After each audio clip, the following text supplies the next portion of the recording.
पापा, बड़ी मुश्किल से मुझे इस कॉलेज में एडमिशन मिल रहा है। मैंने फॉर्म भी भर दिया है। मैं सब कुछ अच्छे से मैनेज कर लूंगा। प्लीज रोकिए मत ना पापा, जाने दीजिए ना प्लीज। खुद उठता नहीं है, एक अंडा तक उबालने नहीं आता और बोल रहा है सब कुछ मैनेज कर लूंगा। मम्मी, जाने के पहले आपसे क्रैश कोर्स ले लूंगा बस। अरुण बेटा, तो यही कॉलेज में एडमिशन ले ले। अपने नूरगढ़ में भी तो एक इंजीनियरिंग कॉलेज है। पापा, नूरगढ़ एलपी इंजीनियरिंग कॉलेज हरिद्वार, वहां एडमिशन मिल रही है मुझे। वो कॉलेज इस कॉलेज से मच बेटर है।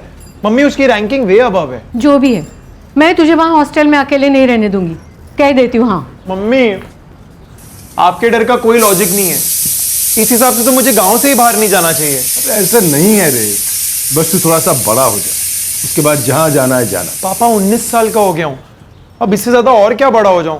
और कितना भी बड़ा हो गया, आपके और मम्मी के लिए तो हमेशा बच्चा ही रहूंगा ना। पापा प्लीज, मेरा करियर, मेरा फ्यूचर इस कॉलेज से जुड़ा है। प्लीज जाने दीजिए ना। आप दोनों यूं ही डर रहे हो। जब तक ये बाहर निकलेगा नहीं तो सीखेगा कैसे?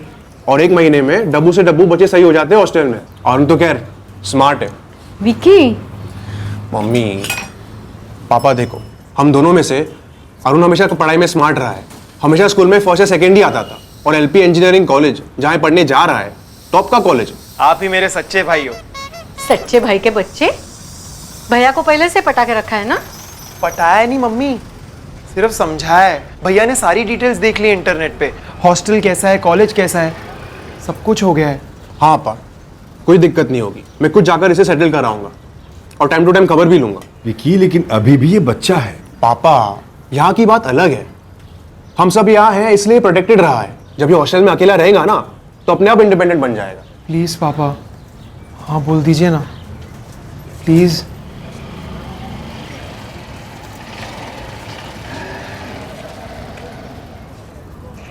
ठीक है बेटा, अब जब तूने फैसला कर ही लिया है और विकी भी तेरे साथ है तो ले ले एडमिशन, नहीं रोकूंगा तुझे। यस, थैंक यू पापा, थैंक यू सो मच। खुश रहो। मम्मी चिंता मत करो, मैं सब संभाल लूंगा। अच्छा आप हंस दो ना मम्मी, हंस दो ना, हंस दो ना, हंस दो ना।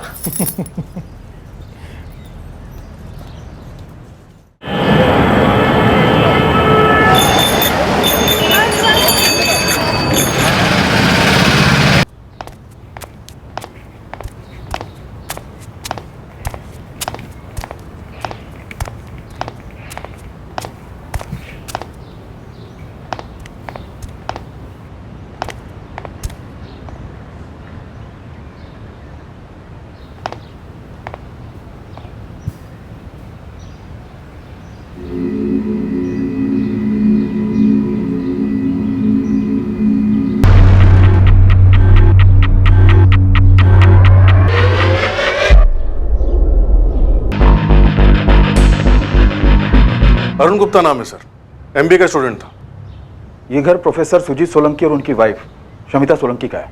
उन्होंने ही सुबह रिपोर्ट किया था हमें सर। ये अरुण किराएदार था इस घर में? नहीं सर, सुजीत सोलंकी अरुण के प्रोफेसर थे। एमबीए कंप्लीट करने में उसकी हेल्प कर रहे थे, कम से कम खर्चे में। एक फैमिली फंक्शन था लखनऊ में। मेरी वाइफ शमिता के कज़न के बेटे का नामकरण था।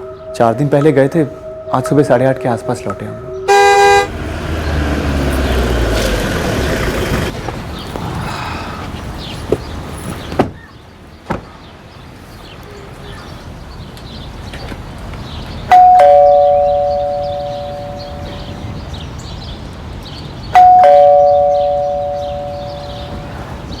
टाइम क्या हुआ है? 8:30 बजे। तो 8:30 बजे तक तो अरुण उठ जाता है ना। The number you have called is currently switched off. उसका फोन तो स्विच ऑफ आ रहा है। फिर मैंने शमिता से घर की चाबी ली और दरवाजा खोला।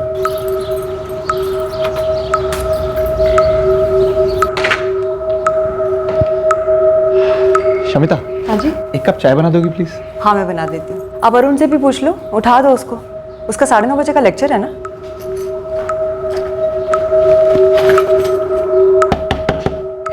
अरुण,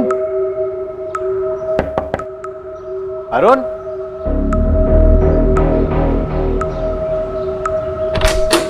अरुण।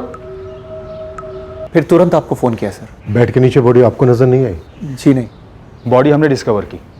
प्रोफेसर साहब ने कहा कि वो दोबारा कमरे में गई नहीं। ये लड़का अरुण गुप्ता कहाँ से बिलोंग करता था? नूरगढ़, जिला मेरठ। इसकी फैमिली भी वहीं रहती है? जी, घर में पेरेंट्स हैं और साथ में एक बड़ा भाई भी। आपने उन्हें इन्फॉर्म कर दिया?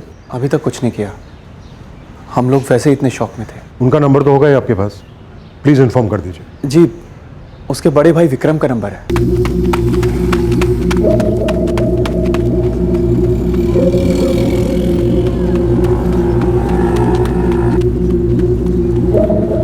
चलो बेटा, बाबूराम जी से कहना कि जब भी यहाँ से गुजरना हो तो पेमेंट कर दे, टेंशन न ले। जी मालिक। क्या बात है विकी? हरिद्वार से फोन आया था। अच्छा, अरुण का फोन था? पैसे वैसे चाहिए उसे? प्रोफेसर सुजीत का फोन आया था। क्या बात है विकी, इतना परेशान क्यों है? विकी, पापा मैंने मम्मी को भी कुछ नहीं बताया अभी तक। हरिद्वार में सब ठीक तो है ना बेटा? पापा अरुण, क्या हुआ अरुण को? सब ठीक तो है ना बेटा? तो कुछ बोलता क्यों नहीं विकी? क्या हुआ अरुण को? Brain haemorrhage. हेवी ब्लीडिंग हुई है, लेकिन मौत सफोकेशन से हुई है। गला घोंट दिया गया।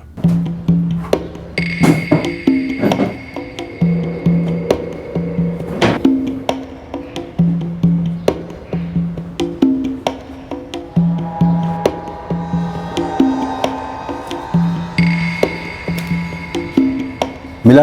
हर कोना छान मारा, फिर भी नहीं मिला। सर, अरुण का फोन कमरे में नहीं है। अरुण का नंबर देंगे प्लीज? अरुण के फैमिली को इन्फॉर्म कर दिया, वो लोग तुरंत निकलने वाले हैं यहाँ के लिए। ये अरुण का नंबर। ये टॉवल इस्तेमाल हुआ होगा विक्टिम का गला घोंटने। 10 से 11 घंटे पहले, मतलब कल 6 दिसंबर को रात 11 और 12 के बीच, राइट? करेक्ट। ये लड़का अरुण गुप्ता मेरठ के पास नूरगढ़ का रहने वाला था, हरिद्वार में MBA कर रहा था। मैं LP कॉलेज में सिविल इंजीनियरिंग पढ़ा था। अरुण मेरे बेस्ट स्टूडेंट्स में से एक था। दरअसल मैंने उसे एनकरेज किया था कि वो इंजीनियरिंग के बाद MBA करे, थोड़ी बहुत हेल्प भी की थी उसकी। आप लोग फैमिली फंक्शन के लिए लखनऊ गए थे 2 दिसंबर को? जी। तो 2 दिसंबर से लेकर 6 दिसंबर तक अरुण यहाँ घर पे अकेला था या फिर उसके साथ कोई और भी था, या घर में किसी और का आना जाना? जी नहीं। हमारी एक नौकरानी है शांति, लेकिन अभी वो छुट्टी लेके गांव गई हुई है।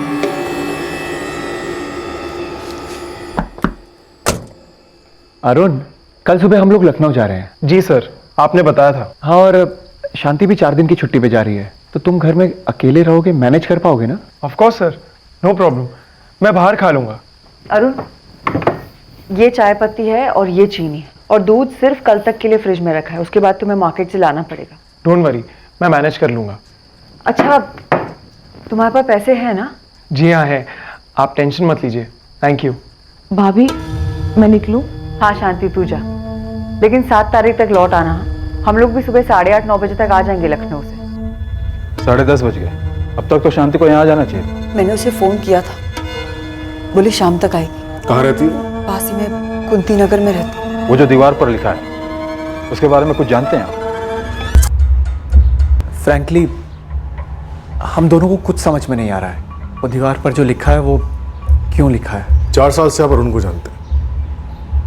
उसकी कोई गर्लफ्रेंड थी? सर, हुई भी होगी तो मुझे उसके बारे में नहीं पता। जब इंजीनियरिंग कर रहा था तब कहाँ रहता था? हॉस्टल में। हॉस्टल का कोई दोस्त, MBA का, इंजीनियरिंग का, मोहल्ले से किसी को जानते हैं आप? जी हाँ, कुछ लोगों को जानता हूँ।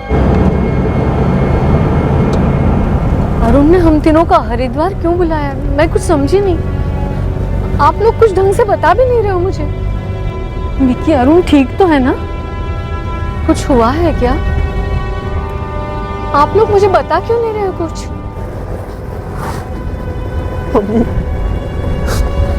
मम्मी, अरुण।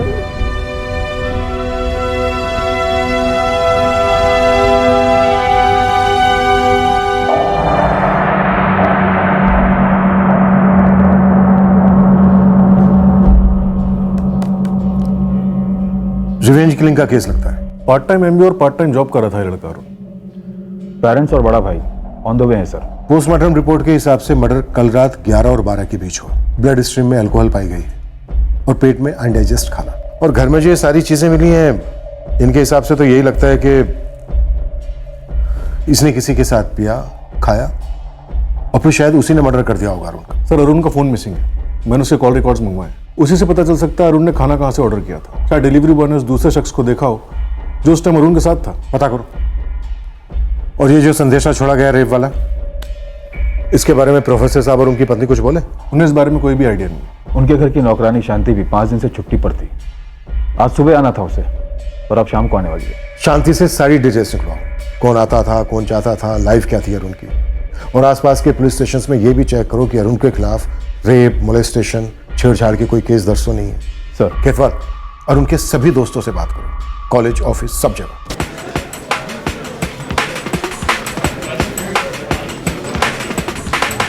अरुण का कोई लड़की वाला चक्कर? नो सर, हमने तो कभी कॉलेज में सुना ही नहीं। हर प्रोफेसर हमेशा अरुण गुप्ता की मिसाल देता है। टॉपर जो था। अच्छा, तुम लोग अरुण के जूनियर्स हो, करंट स्टूडेंट्स हो। अरुण के क्लासमेट्स कहाँ मिलेंगे? और हॉस्टल में उसका रूममेट कौन था? करण था ना सर, बेस्ट फ्रेंड भी और रूममेट भी। कहाँ मिलेगा ये करण? यही हरिद्वार में सर, एक सिविल इंजीनियरिंग फॉर्म ज्वाइन की थी उसने। उसका कोई नंबर है तुम्हारे पास? हेलो, करण रावत जी। मैं सब इंस्पेक्टर खेतवाल बोल रहा हूँ, रतन विहार पुलिस थाने से। जी बोलिए। अरुण गुप्ता को तुम अच्छे से जानते हो? मेरा कॉलेज का बेस्ट फ्रेंड है सर, हॉस्टल में भी मेरा रूममेट था। क्या बात है सर? अरुण अब इस दुनिया में नहीं रहा, इज डेड। क्या क्या बोल रहे हैं आप? कैसे, कब? मुझे तुमसे अरुण के बारे में बहुत ही अर्जेंट बात करनी है। तुम इस वक्त कहाँ पे हो? सर मैं इस वक्त राय वाला साइड पर हूँ। तुम जल्द से जल्द कब तक आ सकते हो? मैं अभी निकलता हूँ सर, पर आप मुझे बताएंगे ये सब कैसे हुआ और कब हुआ?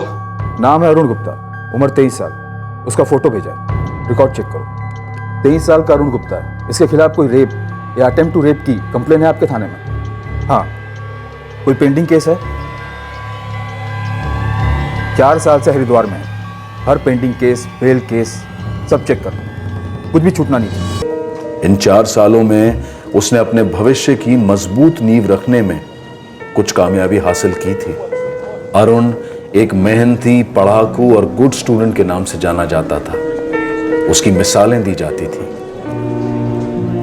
क्या अरुण के व्यक्तित्व का कोई ऐसा पहलू था जिसके बारे में किसी को पता नहीं था? अरुण जहां रह रहा था उस घर में उस रात क्या हुआ था, ये सवाल अरुण के सभी जानने वालों के मन में उठ रहा था। मैं कैसे बता सकती हूँ कौन आया था? मैं तो उस रात 1 दिसंबर को छुट्टी पर थी और उसके अगले दिन मेम साहब सुबह सुबह लखनऊ के लिए निकल गए। उस दिन के बाद मैं आज काम पर आई हूँ। छुट्टी पर जाने से पहले, जब से अरुण उस घर में रह रहा है, उसके किसी दोस्त को आते हुए देखा तुमने? नहीं। कभी नहीं? नहीं साहब, नहीं देखा है। कब से काम कर रही हो? 2 साल। करण भी मेरा स्टूडेंट था, अच्छा स्टूडेंट था, अरुण की तरह। 5 और 6 दिसंबर के बीच की रात अरुण के साथ कोई था, ड्रिंक्स ली गई, खाना खाया गया और उसके बाद अरुण का मर्डर हो जाता। मुझे तो पता भी नहीं था कि अरुण पीता है। मतलब अरुण ने इससे पहले कभी भी घर पर ड्रिंक्स नहीं ली? हमारे घर पर कभी नहीं। अगर हॉस्टल में कभी ली हो तो बात अलग है। दीवार पर ये रेप वेप के बारे में लिखा जाना इतना घिनौना और भद्दा है कि ये सब कुछ हम अरुण के साथ रिलेट नहीं कर पा रहे। अच्छा, अरुण कभी किसी फ्रेंड को घर पे लेके आया? कोई भी लड़का या लड़की? सर 6 महीने से हमारे साथ रह रहा था। इस दौरान मैंने तो कभी नहीं देखा। अच्छा लड़का था अरुण, काम भी करता था, पढ़ाई भी करता था। मम्मी का रोना रोक ही नहीं रहा है। लाडला था अरुण उनका। पापा मम्मी को संभालने की कोशिश कर रहे हैं।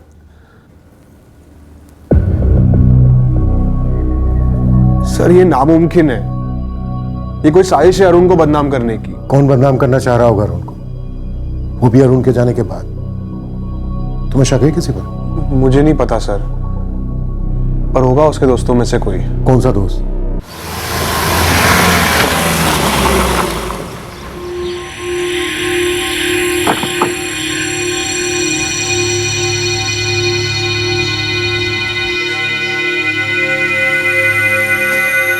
बॉडी शाम तक हैंडओवर कर दी जाएगी।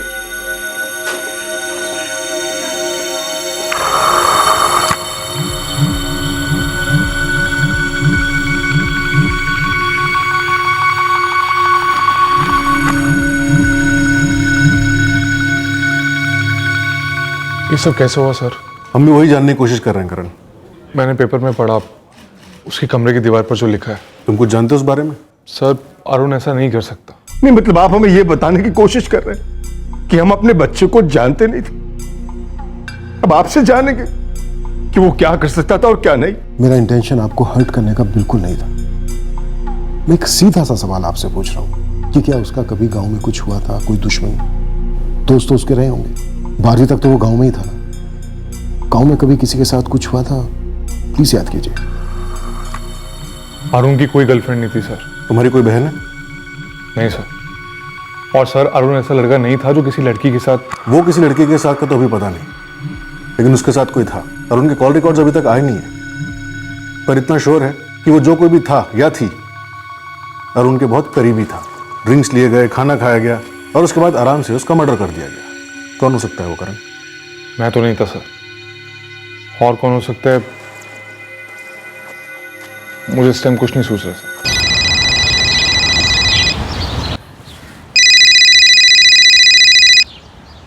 हाँ विक्की भैया। मयंक, हाल ही में तेरी अरुण से बात हुई थी कभी? नहीं भैया, हाँ कुछ 1 आध महीने पहले हुई थी, वो भी कुछ खास नहीं, सिर्फ हाय हेलो। क्या हुआ भैया? अरुण ने कभी किसी लड़की गर्लफ्रेंड वगैरह का जिक्र किया तुझसे? कोई रिलेशनशिप या कुछ? नहीं तो, लेकिन माजरा क्या है भैया? मैं बाद में बात करता हूँ। हेलो हेलो विक्की भैया। ये मयंक की स्कूल फ्रेंड है? हाँ सर, दोनों पहली से 12वीं तक साथ ही पढ़े थे गांव में। अरुण का एडमिशन यहाँ हो गया और मयंक का गांव के कॉलेज में। किसी लड़की का लफड़ा था जरूर। ये जो मैसेज छोड़ा इससे तो यही लगता है कि रिवेंज के लिए, मेरा मतलब बदले की भावना से किया गया मर्डर लगता है। मेरा बच्चा इतनी गिरी हुई हरकत कर ही नहीं सकता। ये माजरा कुछ और है। क्या है ये आप पता कीजिए। ओके करण, बात करो अपने सारे बैचमेट से, छोटी से छोटी डिटेल भी काम की होगी। मैं जो हेल्प कर सकता हूँ करूंगा। अरुण मेरा बहुत ही क्लोज दोस्त था सर।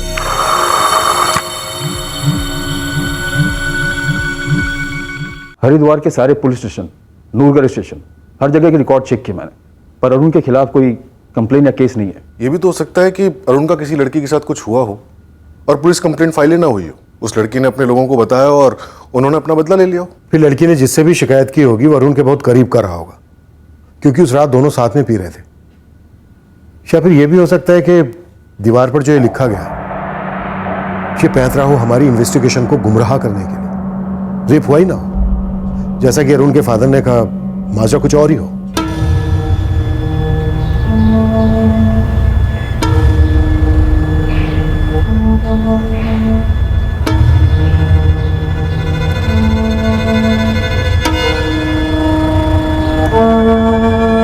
प्रोफेसर सुजीत और उनकी पत्नी शमिता दोनों बड़े दिल वाले, इतनी हेल्प कर रहे थे अरुण की, जो अरुण को अपने घर में रहने दिया, अच्छे से देखभाल की उसकी। कहीं ऐसा तो नहीं है कि इस अच्छाई में कोई खटास आ गया हो? मतलब शमिता? कहीं ऐसा तो नहीं कि अरुण ने कोई लकीर पार की हो और जो कुछ भी हुआ होगा वो घर के भीतर घर वालों के बीच हुआ हो। शायद उस रात उस घर में बाहर से कोई आया ही नहीं। तो फिर वो जो खाना ऑर्डर किया गया था उसका क्या? डब्बे थे और उन पर किसी रेस्टोरेंट की मार्किंग नहीं थी।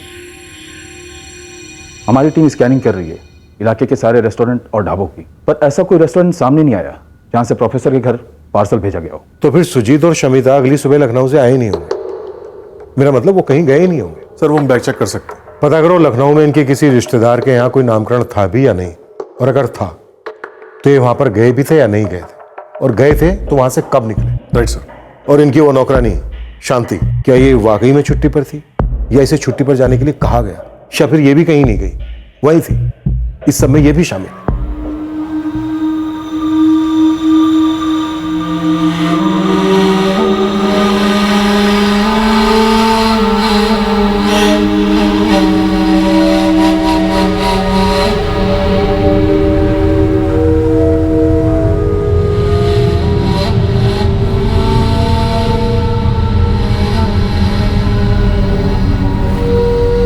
क्या क्राइम सीन की दीवार पर लिखा गया वो संदेशा वाकई में पुलिस को गुमराह करने की एक चाल थी, या पुलिस की मौजूदा लाइन ऑफ इन्वेस्टिगेशन गुमराह हो रही थी क्योंकि वो उस संदेशे को एक मिसलीड, एक चाल समझकर चल रहे थे?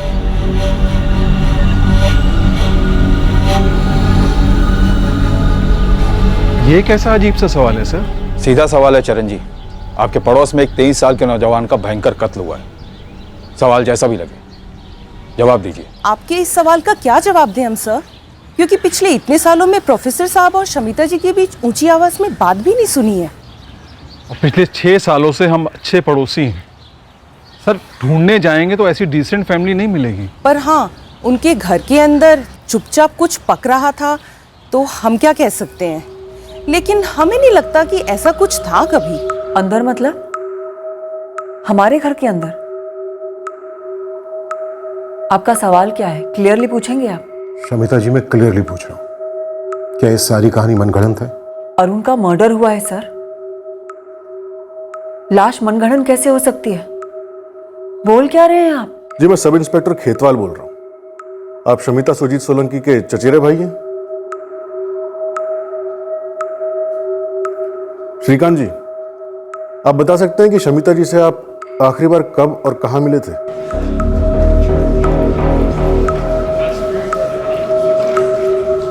दीवार पे किसने लिखा है वो मैं कैसे जान सकती हूँ? जानती तो तुम बहुत कुछ हो शांति, बनो मत। 2 साल से काम कर रही हो, इस घर में रहने वालों की नस नस से वाकिफ हो तुम। दिन में काफी टाइम घर में ही काम करती हो ना तुम? करती हूँ साहब, पर डरो मत। मैं ये नहीं कह रहा कि तुमने कुछ किया है, किसी और ने किया, पर शायद तुम कुछ जानती हो। जो कुछ भी जानती हो साफ साफ बता दो। शांति, तुमने खुद छुट्टी ली थी या तुम्हारी शमिता भाभी ने तुम्हें छुट्टी पर जाने को कहा था? छुट्टी मैंने खुद से ली थी। मैंने शमिता भाभी से बात भी की थी। क्यों गोल गोल सर्कल में बात कर रहे हैं आप? मैं आपका हिंट अच्छी तरह समझ रही हूँ। आप यही कहना चाहते हैं ना कि अरुण की और मेरे बीच अफेयर था और ये बात मेरे पति को पता चल गई, इसलिए गुस्से में आकर मेरे पति ने अरुण का मर्डर कर दिया और अब मैं अपने पति को बचाने की कोशिश कर रही हूँ। यस, मिसेस शमिता सोलंकी, क्या सब कुछ ऐसा ही है?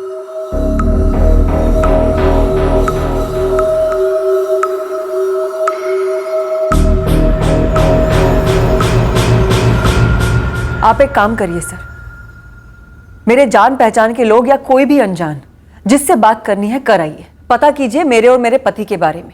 मैं आपको दावे के साथ कहती हूँ कि आप जान जाएंगे कि आप बिल्कुल गलत तालाब में जाल फेंक रहे हैं। यहाँ आपको कोई भी सड़ी हुई मछली नहीं मिलने वाली है। आप कितना भद्दा, कितना शर्मनाक आरोप लगा रहे हैं सर। आप मुझे बदनाम कर रहे हैं, जबकि मैं और मेरे पति अरुण की बदनामी को मिटाने की कोशिश कर रहे हैं।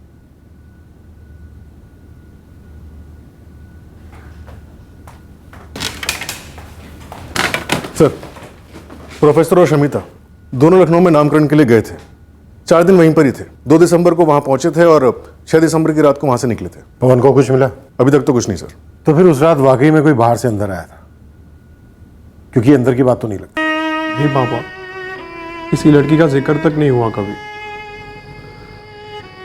तूने कहा था तू उस पर नजर रखेगा, तू वहां जाकर भी आया।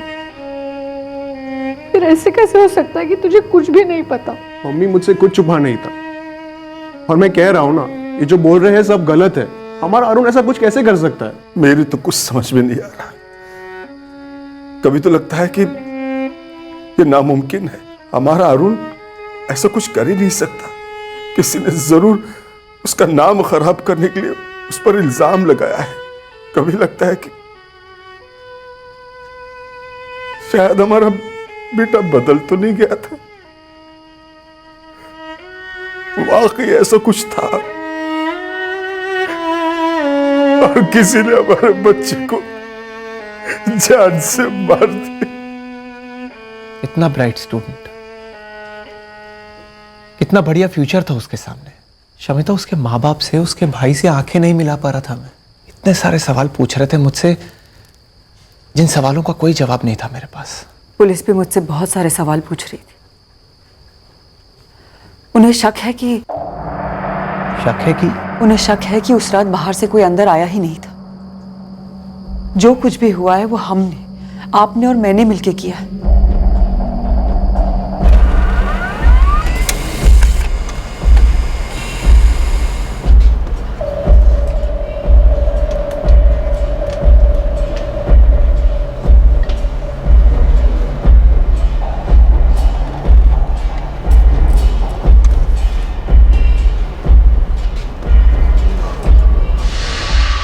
सर, अरुण के दोस्त करण के फोन रिकॉर्ड्स एकदम क्लीन है।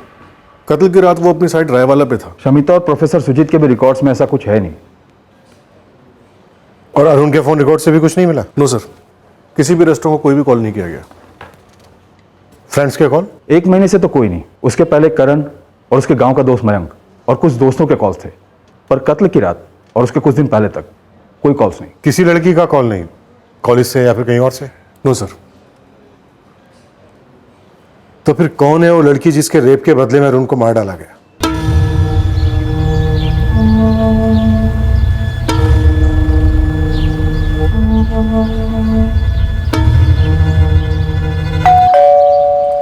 शांति, वो नौकरानी, उसका भी कोई एंगल नहीं बनता।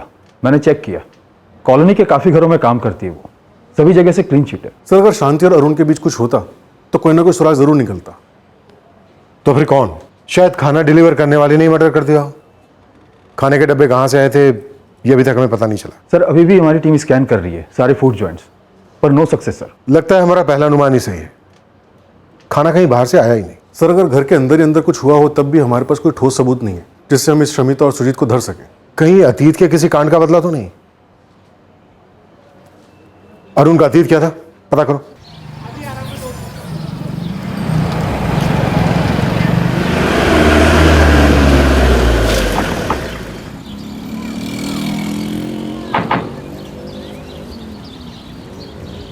स्कूल में नहीं सर, स्कूल में ऐसा कुछ नहीं हुआ था। स्कूल में नहीं तो गांव में कुछ?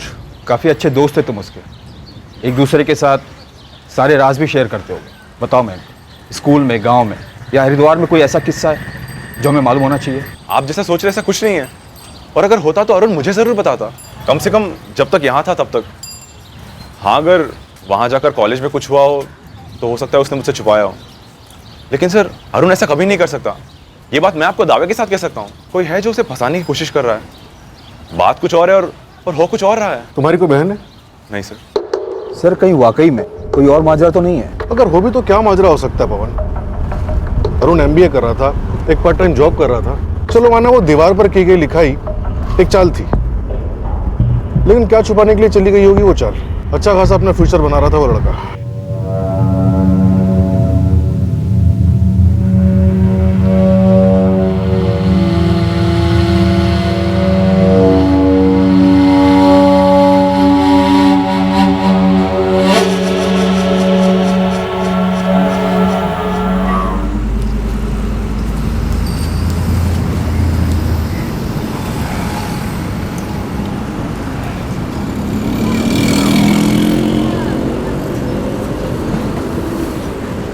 हाय। तो बताओ, ऐसी क्या बात है जो तुम मुझसे कॉलेज में नहीं कर सकते? मेघा, वो कुछ फीलिंग्स हैं फीलिंग्स? मेरे दिल में तुम्हारे लिए, सोचा बोल देना चाहिए। अरुण, इतना टाइम क्यों लगा दिया बोलने में?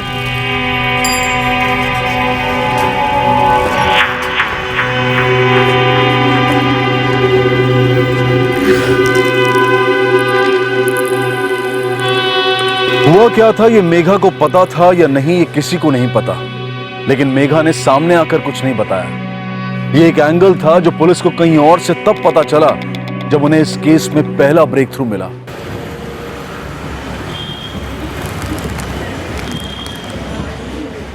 हाँ साहब, ये हमारे यहाँ का डब्बा है। ये KP मतलब कढ़ाई पनीर और ये MKD मतलब माँ की दाल। ये मेरे लिखा हुआ है, इससे पार्सल भेजने में आसानी होती है सर। ये बंदा जानते हो उसे? अरे ये तो वही लड़का है ना जिसका 4 दिन पहले मर्डर हुआ था। लड़के को पहचानते हो, ये भी जानते हो कि मर्डर हुआ है, फिर भी सामने से आया नहीं हमें बताने। ये खाना तुम्हारे यहाँ से लेता था। साहब, ये लड़का अरुण कभी फोन करके खाना नहीं मंगाता था, खुद आता था और खाना खाता था, कभी पैक करा के भी ले जाता था। 6 की रात को भी आया था? हाँ साहब। योगेश जी, 1 कढ़ाई पनीर, 1 माँ की दाल और 8 रोटियां। गर्मा गर्म रोटियां देता हूँ, बस एक 20 मिनट बैठो जरा। ठीक है, मैं वेट करता हूँ। हाँ हाँ। 8 रोटियां? कोई और भी था उसके साथ? हाँ साहब, कोई था, उसका दोस्त मालूम हो रहा था। 1 कढ़ाई पनीर, माँ की दाल, 8 रोटी पार्सल।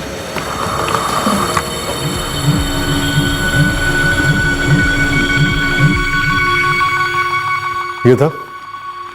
ये तो करण है साहब, अरुण के कॉलेज का दोस्त। ये भी ढाबे पे आया करता था, लेकिन उस दिन ये नहीं था। ये तो प्रोफेसर साहब हैं। ये भी नहीं थे साहब। तो फिर कौन योगेश? कौन था उस रात उसके साथ? ये तो नहीं था।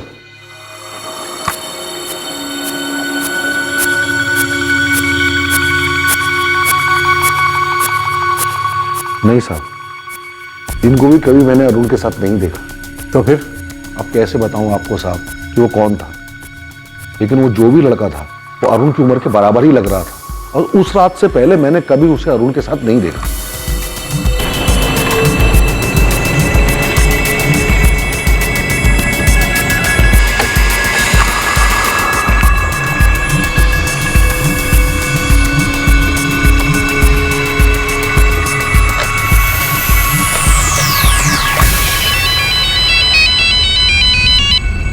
हाँ पवन, कुछ मिला?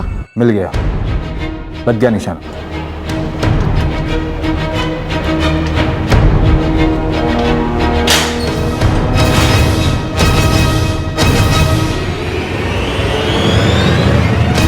क्या हुआ सर? मुझे ऐसे यहाँ क्यों लाया गया है? मैंने क्या किया? मर्डर किया तूने। अपने बचपन के दोस्त अरुण का मर्डर किया है। अब हमें तू ये बता कि क्यों किया है? क्या कुछ भी बोल रहे हैं आप लोग? मैं अरुण का मर्डर क्यों करूंगा सर?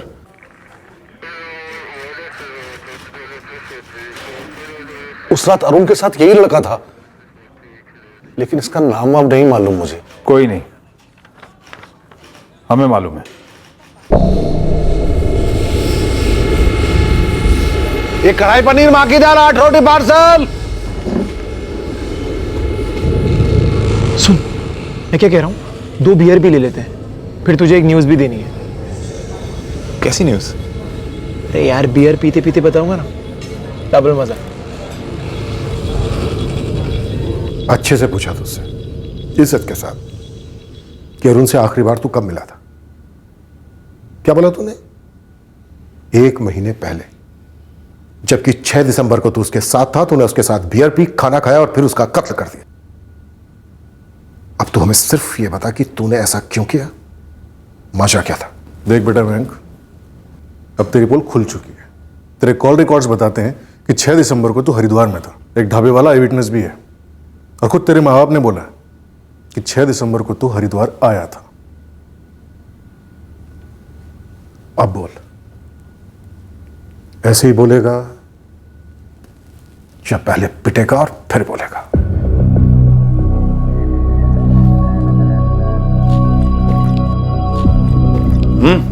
चल बता, क्या बात है? तुझे याद है तू मुझे मेघा को लेकर चिढ़ाता था? हाँ तो? सही चिढ़ाता था। क्या मतलब? मतलब ये कि मेघा अच्छी लड़की है, बहुत अच्छी लड़की। और ये तुझे अचानक अब पता चला? नहीं रे, पता तो पहले ही था, लेकिन अब थोड़े दिनों से ऐसा लग रहा है कि मैं भी उसे लाइक करता हूं।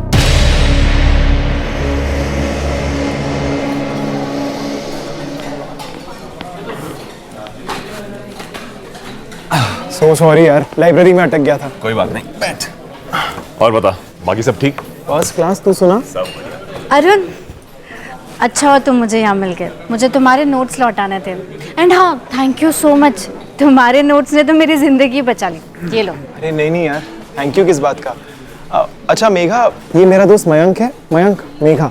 हाय मयंक। हाय मेघा। अच्छा मेघा, बाय बाय, फिर मिलते हैं। हाँ, ठीक है, बाय। एकदम से भाई क्यों बोला?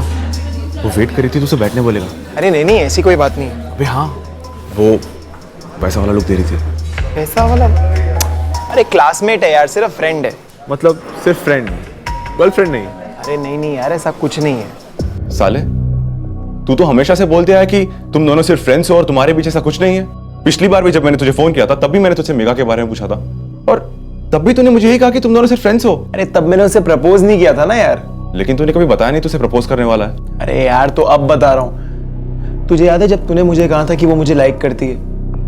उसके बाद मुझे ऐसा रियलाइज हुआ कि शायद मैं भी उसे लाइक करता हूँ, तो कर दिया प्रपोज। और फिर क्या, वो बोली कि इतना टाइम क्यों लगा दिया प्रपोज करने में। स्माइल किया और हाथ पकड़ा तो करंट। यार बता नहीं सकता कि क्या फीलिंग है। हम दोनों की ऐसी ट्यूनिंग है ना कि बिना कुछ बोले ही सब कुछ समझ आ जाता है। वो होता है ना टेलीपैथी की तरह, बस यही न्यूज़ थी। अरुण ने कहा था कि उसे मेघा में कोई इंटरेस्ट नहीं है, और फिर मुझे बिना बोले उसने उसे प्रपोज कर दिया, जबकि मैं वेट कर रहा था मेघा को प्रपोज करने के लिए। एक दिन मैं अरुण को मिलने उसके कॉलेज गया था, उसका वेट कर रहा था कैंटीन में, जब हाय मयंक। हाय मेघा। अरुण का वेट कर रहे हो? हाँ, वो क्लास में है। वैसे तुम भी सेम क्लास में हो ना? हाँ, लेकिन मैं ना इतनी सिंसियर नहीं हूँ, मुझे बंक करके एंजॉय करने में बड़ा मजा आता है। मतलब तुम मेरी जैसी हो। मेरी और मेघा की खूब जमी, दोस्ती हुई, हमने नंबर्स भी एक्सचेंज कर लिए। मेघा और मैं फ़ोन पर भी चैट करने लगे थे। मैं रेगुलरली मेघा से मिलने यहाँ आने लगा, कुछ ज़्यादा ही रेगुलरली। तो तुझे प्यार हो गया था मेघा से? हाँ सर। अरुण को उसमें कोई इंटरेस्ट नहीं था, मैं उसे प्रपोज करने वाला था सर, और तभी उस अरुण ने। यार मैं भी कितना बेवकूफ था, पूरे कॉलेज के वक्त समझ ही नहीं पाया कि वो भी मुझे लाइक करती है। पर कोई बात नहीं, देर है दुरुस्त है। ऐसे एक बात बताऊं, एक तरीके से ना ठीक ही हुआ। अब देखना, मेरी जॉब भी है, डेट पर लेकर जाने में भी दिक्कत नहीं होगी। और वैसे भी अब हम दोनों सीरियस हैं। क्या अबे तू कुछ बोलेगा या ऐसे ही चुप रहेगा? अगर मैं ये कहूं कि मुझे भी मेघा से प्यार है और मैं भी उसे प्रपोज करने वाला था तो मैं तुझे मार डालूंगा जान से। उस हिसाब से तो मुझे भी तुझे अब भी जान से मार देना चाहिए। ए मयंक, फालतू बात मत कर। तू क्या सच में मेघा को प्रपोज करने वाला था? वो दीवार पे मैंने ऐसे ही लिख दिया था सर, ताकि कभी पकड़ा ना जाऊं, क्योंकि मेरी कोई बहन नहीं है। लेकिन सर मुझे ऐसा नहीं करना चाहिए था। अरुण मेरे बचपन का दोस्त था और मैंने उसी के साथ इतना गलत किया। सर प्लीज मुझे माफ कर दीजिए सर। ये माफी की दलील है अब तू कोर्ट में देना। हम गुनहगार को पकड़कर सिर्फ कटघरे में खड़ा करते हैं। मैं सच कह रहा हूं, मुझे दिल से अपने किए पे पछतावा है सर प्लीज। अच्छी बात है तुझे पछतावा है, अब जेल में जमकर पछताना। खूब टाइम मिलेगा तुझे वहां पर, और शायद एक सीख भी मिल जाए कि किसी को रास्ते से हटाने से कोई लाइन क्लियर नहीं होती है। और रही बात मेघा की, अगर उसने अरुण को हाँ बोल दिया था तो तेरे लिए तो ना ही था ना। भूल जाता, उसे छोड़ देता। पहले था कुछ दिन दर्द के अंधेरे में, अब जिंदगी भर मायूसी के अंधेरे में रहेगा तो जिंदगी भर। सर मेघा को बुलाया है, ऑन द वे है। ये कैसे हो सकता है कि अरुण के फोन रिकॉर्ड से मेघा का नाम नहीं उभरा? सर वो लोग फोन पे बात नहीं करते थे, चैट ऐप यूज करते थे। जब तक कॉलेज में थे तो हार्डली बातें होती थी उनके बीच, वो भी आमने सामने, कैंटीन या लाइब्रेरी में।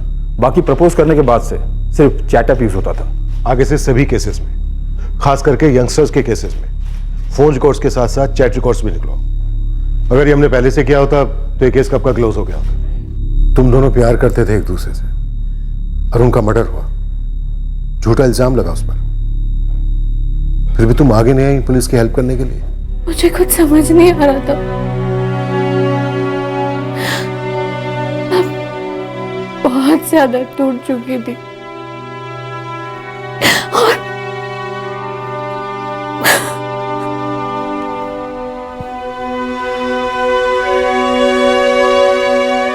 हम लोग स्टूडेंट्स को इतने सारे सब्जेक्ट्स पढ़ाते हैं, लेकिन बेसिक इंसानियत कैसे सिखाए कोई? कितना अच्छा लड़का था, कितना होनहार था, मुझे यकीन ही नहीं हो रहा है सब। और वो मयंक भी तो उसी के जैसा था, यंगस्टर, होनहार। इट्स स्ट्रेंज, अपनी फीलिंग्स को इस तरह से बॉटल अप करने का क्या मतलब? जान ही ले ली, वो भी अपने सबसे अच्छे दोस्त की। 4 साल पहले जब अरुण घर छोड़कर गया था, उसके मां बाप के दिल में घबराहट थी। आज जब वो अपने बेस्ट फ्रेंड के हाथों मारा गया है, मां बाप के दिल में सिर्फ खालीपन है, दर्दनाक खालीपन। ये कैसा गुस्सा है, ये कैसी वंचित होने की भावना है जो इंसान को ये सोचने पर मजबूर करती है कि अपने अरमानों की तृप्ति किसी की लाश पर भी जायज है। यह आक्रोश होश की सीमा क्यों पार कर जाता है, क्यों धकेलता है इंसान को कत्ल जैसे भयंकर जुर्म की तरफ। अफसोस, खेद, पश्चाताप, ये सारी भावनाएं सही मायने में गलती को सुधारने में बहुत काम आती हैं, लेकिन जुर्म गलती नहीं है। ये एक ऐसा उल्लंघन है जिसमें कानूनी सजा को भुगतना अनिवार्य है। ये इम्तिहान कंपलसरी है। मयंक पर आईपीसी की धारा 302 के तहत कत्ल के लिए और धारा 201 के तहत सबूत मिटाने के चार्जेस लगाए गए हैं।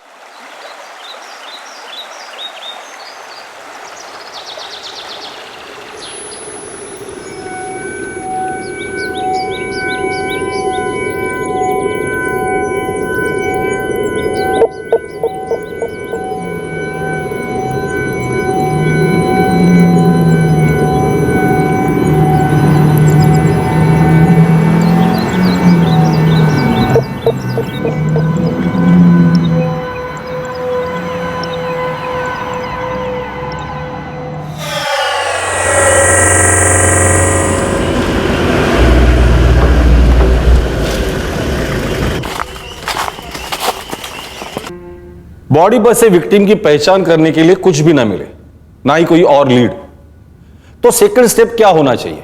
इन्वेस्टिगेशन स्टार्ट कैसे होगी? मिसिंग कंप्लेंट से और पोस्टमार्टम की रिपोर्ट से पता चल जाएगा कि विक्टिम की एज क्या थी और टाइम ऑफ डेथ क्या था। लेकिन विक्टिम की फिजिकल डिटेल से मैच करती हुई कोई भी मिसिंग कंप्लेंट इलाके में दर्ज ना हो तो मे बी क्राइम सीन को दोबारा स्कैन करना चाहिए, शायद कुछ मिल जाए। बिल्कुल सही। इस केस में हम लोगों ने भी क्राइम सीन को दोबारा से स्कैन किया, तब जाके एक सुराग हाथ लगा, पर उस सुराग ने ऐसा खुलासा किया जिसे हम ढूंढ ही नहीं रहे थे। मतलब सर? मतलब हर इन्वेस्टिगेशन आपको एक मुकाम तक पहुंचाती है, पर जरूरी नहीं वो वही मुकाम हो जहां पहुंचने के लिए आप लोग निकले थे।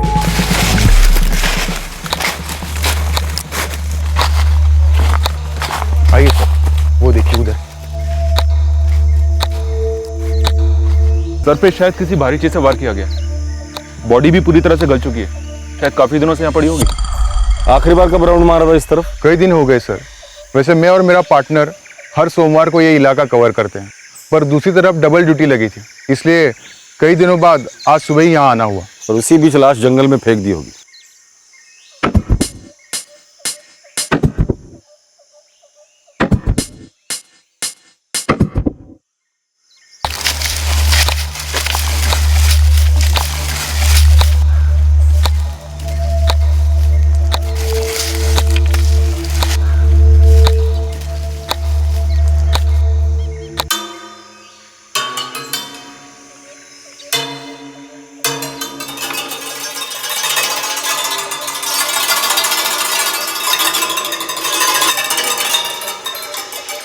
किंग हो सकता है सर कातिल या कातिलों ने विक्टिम की पहचान मिटाने के लिए उसके शरीर से कपड़े उतारे होंगे और अपने साथ ले गए होंगे, और कपड़े ले जाते समय ये बनियान या तो छूट गई या उनसे गिर गई होगी। क्या आप बता सकते कि 25 से 30 दिन पहले? ना मुश्किल है, मगर हाइट बता सकता हूँ, वो भी लगभग। ये भी तो हो सकता है कि ये बनियान विक्टिम की है ही नहीं। लोग जंगल में कई चीजें फेंकते हैं, कूड़ा कचरा न जाने क्या क्या। ये बनियान भी वैसे ही फेंक दी होगी। हो सकता है कि जो लाश हमें मिली है उसका और इस बनियान का कोई लेना देना ही ना हो सकता है सर। क्राइम सीन से हमें बस यही एक लीड मिली है। एक दूसरी डिटेल है विक्टिम की उम्र 32 से 40 साल के बीच। एक काम करता हूँ सर, मिसिंग कंप्लेंट से शुरू करता हूँ और उसके बाद इस बनियान की भी इंक्वायरी करता हूँ। देखते हैं ये बनियान हमें कहाँ तक लेकर जाती है।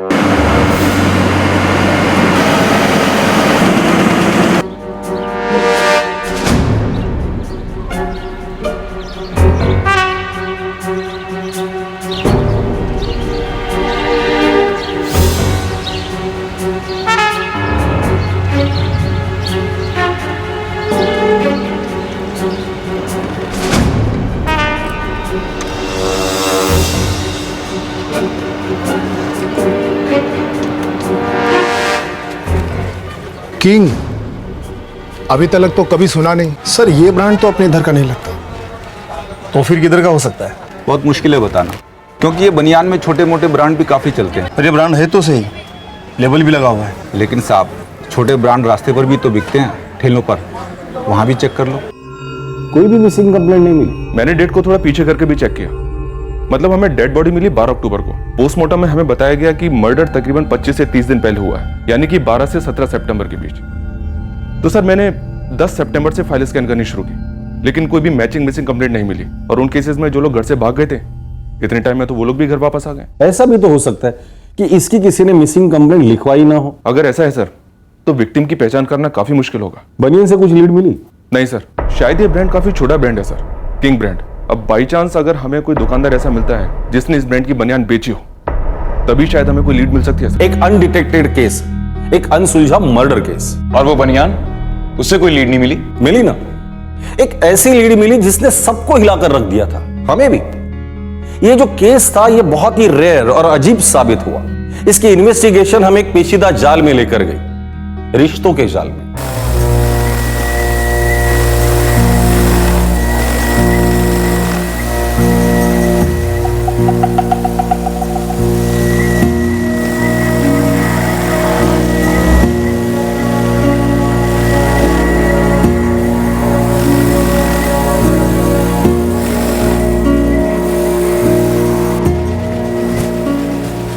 सीमा काय आज भी नहीं आया? विक्रम भाऊ काही कळतच नाही हो, असं समजेन असं झालंय सगळं। मैं और इंतजार नहीं कर सकता, इसकी पगार तो कटेगी। अब तो इसकी जगह पे मैं किसी और को भी ढूंढ रहा हूँ। मी समजू शकते भाऊ।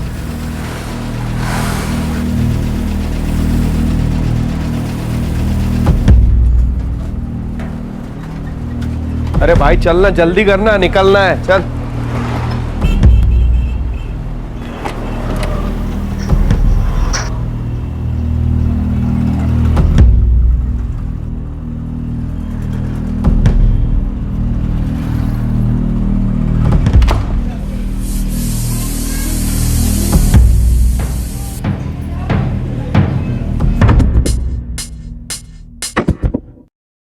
सोलापुर? हो साहब, मैंने यहाँ एक कपड़ों की दुकान में पूछताछ की। वहाँ का मालिक बोला ये किंग ब्रांड सोलापुर में चलता है।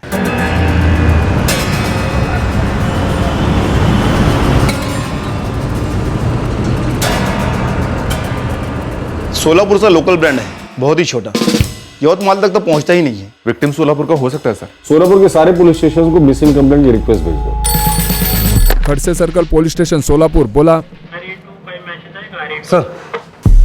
सर यवतमाल पुलिस को एक डेड बॉडी मिली है और डिटेल यहाँ के एक मिसिंग कंप्लेंट से मैच कर रही है। डेट? 11 सितंबर। इस दत्ता शिंदे की एग्जैक्ट हाइट ना उसकी पत्नी बता सकी ना उसकी बहन, लेकिन कुछ लोगों से हमने पूछताछ की तो उन्होंने बताया कि करीबन 5 फीट 9 इंच होगी। उसकी उम्र 36 साल है। 11 सितंबर से वो लापता है और आपने कहा मर्डर 25 से 30 दिन पहले हुआ है। हो सकता है हमें जो लाश मिली वो दत्ता शिंदे की है। बॉडी की हाइट 5 फीट 10 इंच है और ये भी तो हो सकता है कि दत्ता शिंदे की हाइट बताने में बाकी के लोगों ने गलती की हो सकता है। गोखले सर, लगता है ये बनियान हमें आगे तक लेकर जाएगी। रिक्शा।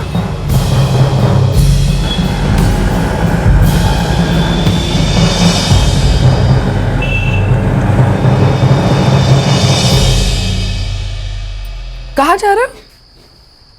सीमा, मेरे को आने में देर हो जाएंगी, लेकिन खाना इधर ही खाऊंगा मैं। दत्ता, तुम फिर से पीने जा रहे हो? फिर से? क्या मतलब फिर से? सुबह से एक बूंद भी नहीं पी है मैंने। हाँ तो हर रोज पीना जरूरी है क्या? ये मेहनत की कमाई शराब में डुबा रहे हो, शर्म नहीं आती तुम्हें? ये किचकिच करके ना तू मेरा बैलेंस डुबा रही है, समझी? कसला बैलेंस रे? कसला बैलेंस? हाँ, जिंदगी डूब रही हमारी। अपना नहीं तो सचिन के बारे में तो सोचो। कमा नहीं रहा हूं क्या साली मैं? देख, ये जो भी मैं कमाता हूं ना वो इसलिए कि मेरा बैलेंस सही है। हर रोज 2 क्वार्टर इधर दिमाग में मेरे ऑयल जाता है। तू मेरा बैलेंस बिगाड़ने की कोशिश मत कर। किसी दिन मैं वापस लौटूंगा नहीं तो तू और ये सचिन दोनों डूब जाओगे हमेशा के लिए।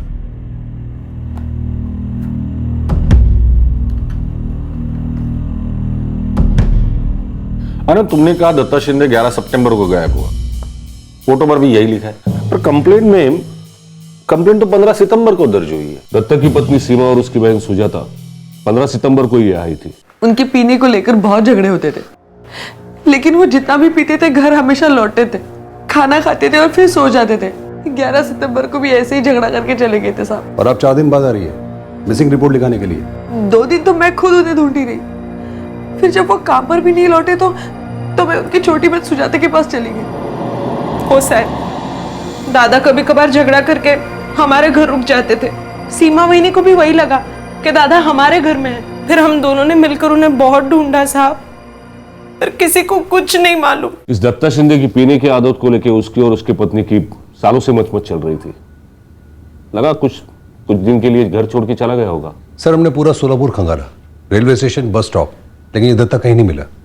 हर जगह हमने इसके फोटो, उसके डिटेल्स भेजे थे, लेकिन हमारे थाने में दत्ता का ना तो कोई फोटो आया और ना ही केस डिटेल।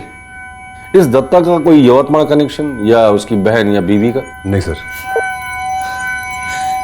साहब ये मेरा दत्ता दादा नहीं है। ये कौन है ये?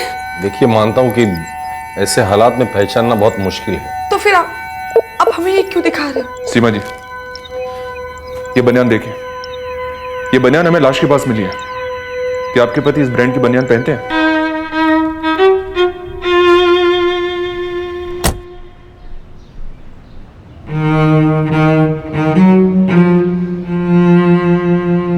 दत्ता की बनियान तो घर पर है, पर मुझे मालूम नहीं कि वो किंग की है या नहीं। आप दिखा सकती है हमें? दरअसल दत्ता की उम्र, हाइट और गायब होने का समय जो लाश हमें मिली है उससे मैच करता है। पर साहब, मेरा दत्ता दादा यवतमाळ क्यों जाएगा? हमारा कोई नहीं है वहां पे। आणि साहेब, दत्ता बिना काम के कहीं नहीं जाते, तर मग यवतमाळला का जाणार? वो खुद से नहीं जाता, लेकिन साथ में ले तो जाया जा सकता है ना सीमा जी। आपने कहा वो पीने के लिए निकला था, तो शायद पीने के बाद कुछ हुआ होगा। वो किसी के साथ गया होगा या कोई उसे अपने साथ लेकर गया होगा। आप बनियान लेकर आएंगी?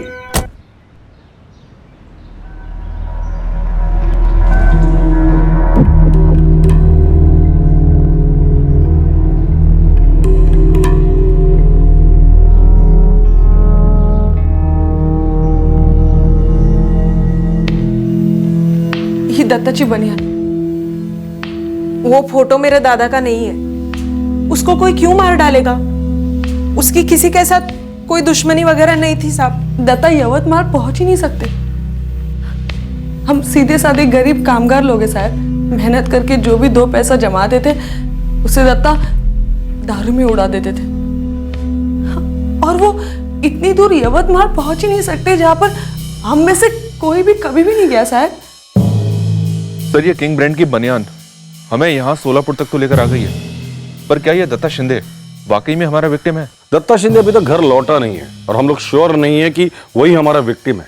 तो गोखले, सबसे पहले इन 2 में से किसी एक बात पर हमें श्योर होना होगा। हाँ साहब, ये बात सच है कि दत्ता को पीने की प्रॉब्लम थी, लेकिन वो कितनी बुरी थी वो उसकी पत्नी सीमा ही बता सकती है। वो दोनों मेरे यहाँ पे 6 साल से काम कर रहे हैं। यवतमाल में ऐसा क्या था विक्रम जो दत्ता को वहां ले जा सकता था? पता नहीं साहब, लेकिन इतना बता सकता हूँ कि काम से तो नहीं जाता था। बाकी आप धीरज से पूछ लो, दत्ता का सबसे करीबी दोस्त और दारू पार्टनर। वो यही काम करता है? हाँ साहब। धीरज, यवतमाळ पोलीस आली, उन्हें वहाँ पे एक लाश मिली है, तुझ्याशी बोलायचं त्यांना।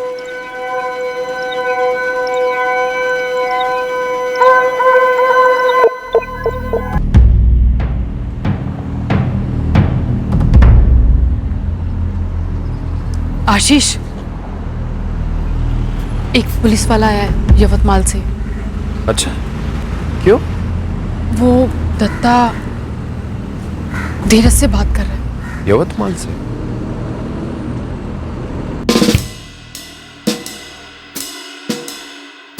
सबसे पहली बात तो ये साहब, आप जो बोल रहे हैं 11 सितंबर की रात, उस रात को दत्ता शिंदे इधर आया ही नहीं। और ये बात तीसरी दफा बोल रहा है मैं। ये दत्ता रोज आता था यहाँ पीने, लगभग रोज ही समझे। लेकिन साहब, ये जो 11 सितंबर की बात कर रहे हैं आप, उसके 2-3 दिन पहले से उसका यहाँ आना नहीं हुआ था। धीरज है ना उसका दोस्त, वो भी नहीं आया। छगनराव जी, जो लोग रोज पीते हैं उन्हें रोज पीना ही पड़ता है। किसी और अड्डे पर गया होगा? हो साहब, हम अच्छे दोस्त हैं, साथ में पीते भी है। कई बार तो पीने के बाद मैं उसके घर पर ही रुक जाता हूँ, लेकिन उस रात हम पिए ही नहीं क्योंकि वो आया ही नहीं और उसके पहले कुछ बोला भी नहीं। धीरज, तुम्हारे दोस्त दत्ता का यवतमाल में क्या था? कोई औरत या कुछ और? नहीं साहब, यवतमाल का तो कभी नाम नहीं लिया उसने। 14 सस्ते लॉजेस में मैंने इस दत्ता शिंदे का फोटो घुमाया, वहां पर उसे किसी ने नहीं देखा। साहब, लगता नहीं कि वो यहाँ कहीं रुका होगा। जंगल के आसपास के लॉजेस चेक किए? तिकडचे सगळे लॉजेस चेक केले, सेम जवाब मिला, वहां पर भी उसे किसी ने नहीं देखा। सर, ये दत्ता के कॉल रिकॉर्ड में निकलवाए थे। 11 सितंबर से उसका फोन स्विच ऑफ। ये फोन सोलापुर में स्विच ऑफ हुआ था? Yes sir. हमने यहाँ के एक एक देसी और सस्ते बार स्कैन किए, लेकिन वो कहीं पर भी नहीं गया था। यहाँ एक छगन राव का बार है जो उसके घर के करीब है, वहाँ का रेगुलर है वो, लेकिन वहां पर भी नहीं गया। दत्ता शिंदे का फोन तो 11 सितंबर की सुबह स्विच ऑफ दिखा रहा है। यस सर, लेकिन स्टेटमेंट में उसकी पत्नी ने ये कहा था ना कि दत्ता 11 की रात को घर से निकला था। 11 सितंबर को भी ऐसे ही झगड़ा करके चले गए थे साहब। ये दत्ता अपना फोन काम पर स्विच ऑफ रखता था, क्यों? 11 सितंबर को संडे था, छुट्टी का दिन, और वो पिछली रात मतलब 10 सितंबर की रात को बहुत पिया था, उसके पत्नी ने बताया। 11 तारीख की पहली रात को यानी कि 10 तारीख को भी वो ऐसे ही पी कर आए थे। अगला पूरा दिन सोते रहे और जब उठे तो फिर से पीने के लिए निकल पड़े। आनंद, कुछ तो झोल है। 11 सितंबर की पहली रात मतलब 10 की रात दत्ता शिंदे ने कहाँ दारू पी? आप ये जो 11 सितंबर की बात कर रहे हैं आप, उसके 2-3 दिन पहले से उसका यहाँ आना नहीं हुआ था। छगन राव ने हमें बताया कि 11 के पहले 2-3 रात वो वहां आया ही नहीं। धीरज है ना उसका दोस्त, वो भी नहीं आया। इस धीरज आने का बैकग्राउंड चेक हुआ है क्या? कॉल रिकॉर्ड्स निकलवाए थे इसके? नहीं, दरअसल हम लोग घरेलू झगड़े पर फोकस कर रहे थे, सोचा कुछ दिन में लौट आएगा, पर वो नहीं लौटा। अब हमारे पास एक लाश है जो हमें इस दत्ता शिंदे के पास लेकर आई है।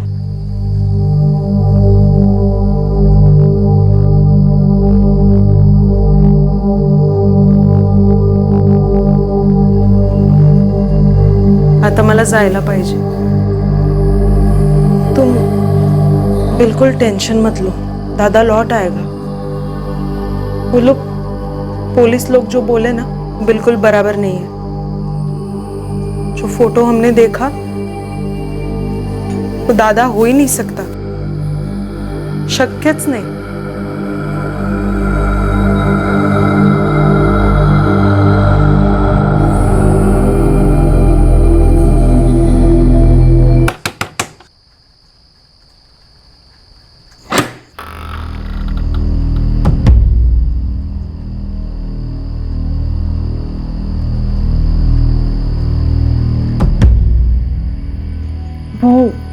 यवतमाल के पुलिस वाले फिर से आए थे क्या? नहीं, और फिक्र करने की कोई जरूरत नहीं है। वो दत्ता नहीं है, तू चिंता मत कर। मुझे क्या पूछ रहे भाई आशीष? मुझे कैसे पता होगा? मैं पूछ नहीं रहा हूँ रे पंकज, मैं तो बस ये सोच रहा हूँ कि यवतमाल कैसे? यवतमाल ये है ना? यही तो यार, ये पुलिस जो है ना वो कुछ तो सॉलिड गलती कर रहे हैं। वो दत्ता कैसे हो सकता है? धीरज साने, कॉल रिकॉर्ड्स क्या कहते हैं? 2 बातें देख रही हैं सर। एक तो ये कि 11 सितंबर की सुबह ये धीरज किसी आशीष कोठारे के टच में था। अब हमें ये पता करना होगा कि ये आशीष कोठारे है कौन। सर, आशीष कोठारे हमारा ड्राइवर है, फैक्ट्री का टेम्पो चलाता है। Tempo driver? टेम्पो? क्या लाश को इसी टेम्पो में ट्रांसपोर्ट किया गया होगा? पक्का तो नहीं कह सकते सर, पर हाँ 11 सितंबर को धीरज और आशीष के फोन सोलापुर के बाहर ट्रेवल करते हुए देख रहे हैं सर। इंटरेस्टिंग। किस तरफ जा रहे हैं? यवतमाल की तरफ?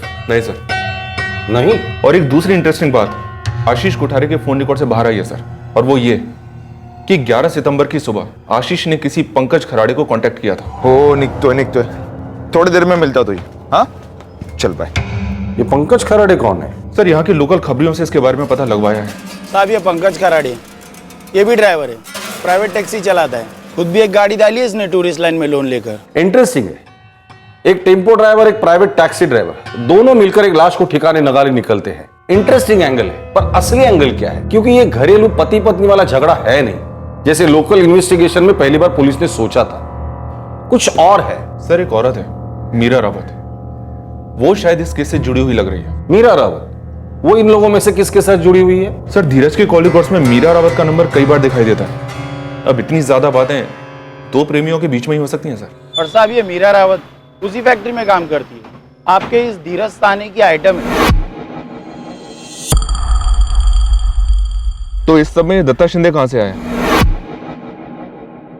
उसका भी मीरा के साथ कुछ था क्या? उस फैक्ट्री में कौन सी खिचड़ी पक रही थी ये तो नहीं मालूम, लेकिन हाँ पक तो रही थी, इतना पक्का है सर। रिश्तों में तो अब तक कोई खिचड़ी सामने नहीं आई है सर, पर एक बात पक्की है, साजिश की खिचड़ी 11 सितंबर को जरूर पकी थी सर। धीरज, आशीष, पंकज खराड़े और ये मीरा रावत, ये सब के सब ट्रेवल कर रहे थे सोलापुर के बाहर, और शायद सब साथ में थे। गोखले, एक कहावत है, खिचड़ी के 4 यार, दही पापड़ घी अचार। अब देखना यह है कि इस केस में ये 4 यार कौन सी परफेक्ट खिचड़ी पकाने निकले थे और इस खिचड़ी का हमारे यवतमाल में मिले किंग ब्रांड बनियन के साथ क्या क्या कनेक्शन है। फिलहाल तो कोई भी कनेक्शन नहीं है सर, पर हाँ, ये खिचड़ी दत्ता शिंदे के राज का खुलासा जरूर करवाएगी, क्योंकि खुशबू ऑलरेडी आनी शुरू हो चुकी है सर।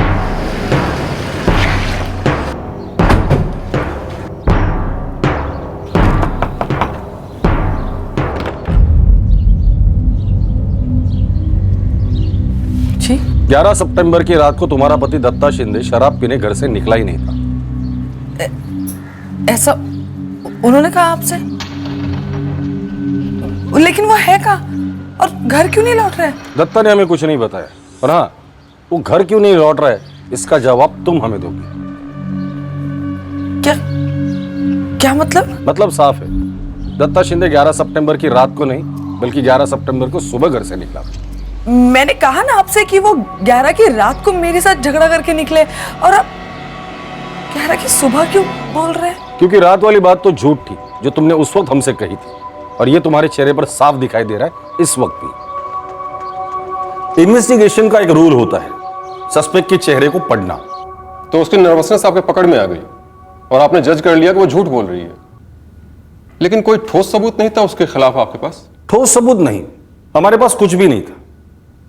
एक तरफ था यवतमाल और बनियन वाला एंगल जो इस दत्ता शिंदे केस में एक्चुअल फिट नहीं बैठ रहा था, और दूसरी तरफ और एक एंगल मजबूती से उभर कर सामने आ रहा था जो दत्ता शिंदे के गायब होने की तरफ इशारा कर रहा था। पर ये दत्ता शिंदे के गायब होने को कैसे एक्सप्लेन करता है गोखले? पता नहीं सर, पर अजीब बात है ना, सीमा शिंदे के फोन रिकॉर्ड्स दिखाते हैं कि वो भी उसी रूट पर ट्रेवल कर रही थी जहां खिचड़ी के ये 4 यार ट्रेवल कर रहे थे, और शायद ये सीमा उस खिचड़ी का 5वां एलिमेंट थी सर।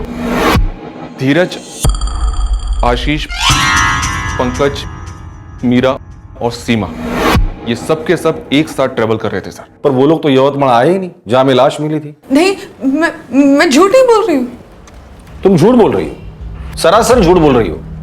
तुम्हारे साथ फैक्ट्री में काम करने वाला दत्ता का दोस्त धीरज, टेम्पो ड्राइवर आशीष, वर्कर मीरा रावत और कोई पंकज खराड़े और तुम सब लोग मिलकर यवतमाल गए। साथ में दत्ता भी था जिसका फोन तुम लोगों ने सोलापुर में ही स्विच ऑफ किया था, और तुम सब ने मिलकर दत्ता का कत्ल किया।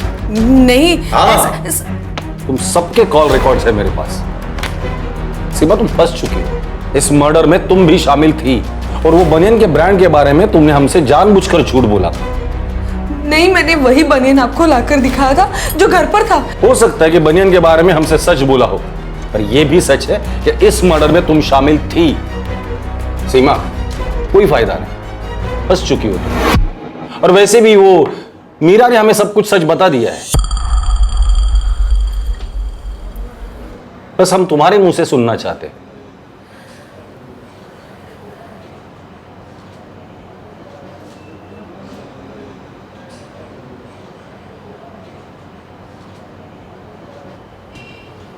मैं कंठा गई थी साहब, थक गई थी उससे। सारी कमाई शराब में उड़ाता था, जब देखो तब नशे में। मैं भी तो इंसान हूं ना साहब, घर की सारी जरूरतें पूरी करने के बाद मेरी अपनी भी तो जरूरतें हैं, शरीर की जरूरतें। और जो जरूरतें मेरा पति नहीं पूरी कर पा रहा था, वो धीरज पूरी कर रहा था।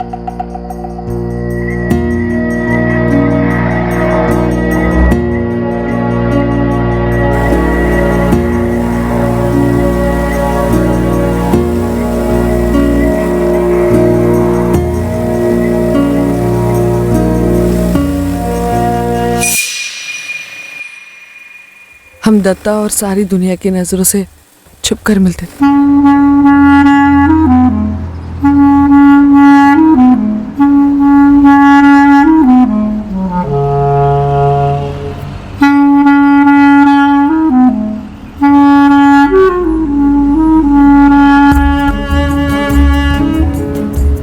मेरी जरूरतें बढ़ने लगी, बदलने लगी। मैं धीरज से आगे बढ़ना चाहती थी। मेरी बढ़ती जरूरतें अब आशीष पूरी करने लगा था। सब ठीक चल रहा था साहब। दत्ता से दिल धीरज पर आया था और अब आशीष पर। लेकिन दत्ता रास्ते का कांटा बनने लगा। नहीं साहब। तो फिर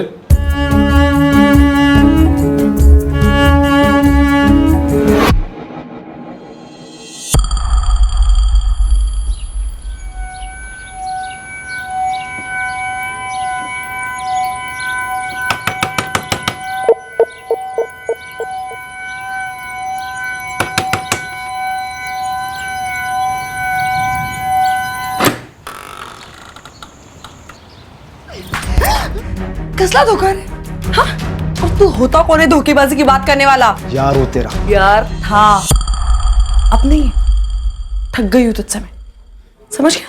ए हाल तू बड़बड़ करू नको, मेरे को गुस्सा मत दिला। ये चल जा रे आला मोटा गुस्सा वाला। देख, अगर मैं धोखा दे रही हूं ना तो सिर्फ अपने पति दत्ता को। तुझे चलने की कोई जरूरत नहीं है। अच्छा, अगर दत्ता को पता चला तो उसे सिर्फ जलन तो नहीं होगी। सोच, अगर उसको पता चलेगा कि उसके पीठ पीछे उसकी पत्नी, उसके बच्चे की मां एक नहीं दो मर्दों के साथ सोती है, और वो भी उसके पहचान, धीरज और आशीष। मतलब धमकी दे रहा है तू मुझे? हाँ, धमकी दे रहा है, डरा रहा है मुझे तू? हाँ, उस आशीष को साइड में करने का। अगर वो तेरे आसपास भी दिखाई दिया ना तो तू तो गई काम से। और एक बात याद रख, मैं वो दारू में डूबा दत्ता नहीं हूं।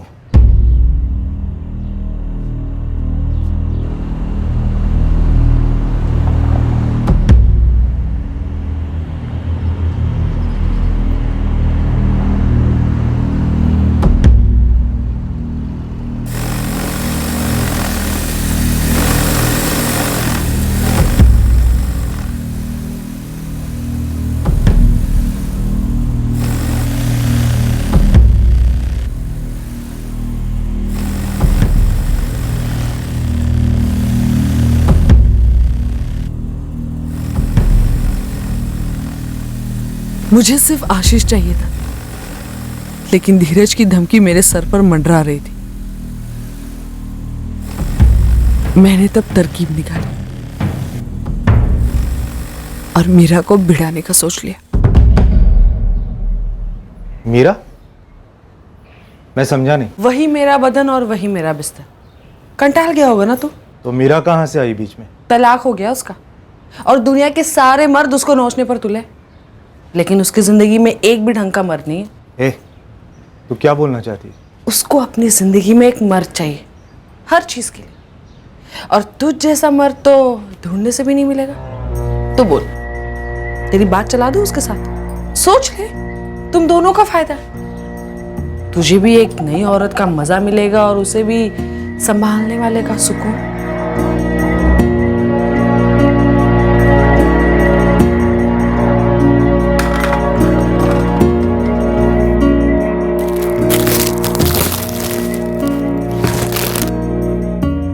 अरे वाह, साड़ी तो बहुत मस्त है रे। मीरा, जब तू खुश होती है ना, तेरा ये स्माइल आता है, बहुत जबरदस्त लगती है। हमेशा ऐसी रहे। मेरी तरकीब काम कर गई साहब। मीरा और धीरज की सेटिंग हो गई, और मेरी और आशीष की भी अच्छी चलती गई। तो इस सब सेटिंग के बीच दत्ता बीच में कहां से आ गया? मुझे डर था साहब कि किसी दिन धीरज खुन्नस ना निकाल दे, इसलिए मैंने उसकी जोड़ी मीरा के साथ बना दी। उसने धोखा नहीं दिया साहब। पता नहीं वो कौन था जिसने दत्ता के कान भरे।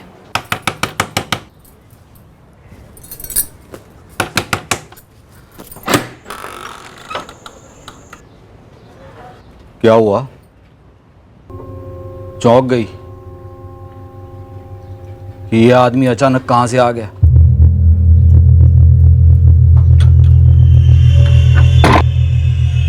धीरज, हैं? मेरा दोस्त धीरज, ये पीठ के पीछे, और वो आशीष, हैं? टेम्पो वाला, वो भी, सब के सब मेरे पीठ के पीछे। मैं शादी करके तेरे को इधर सोलापुर लाया, तेरे को ये घर दिया, बच्चा दिया, तेरे को काम पे भी लगाया, और इन सब के बावजूद ये बेशर्मी, ये गंदगी है बंद। आज से ये हर जगह जानवरों के जैसा मुंह मारना बंद तेरा, नहीं तो तेरे को जंगल में ले जाके जंगली जानवरों को खिला दूंगा मैं, तेरे टुकड़े टुकड़े करके, समझे? मुझे कभी पता नहीं चला साहब कि किसने चुगली की थी, लेकिन की तो थी किसी ने।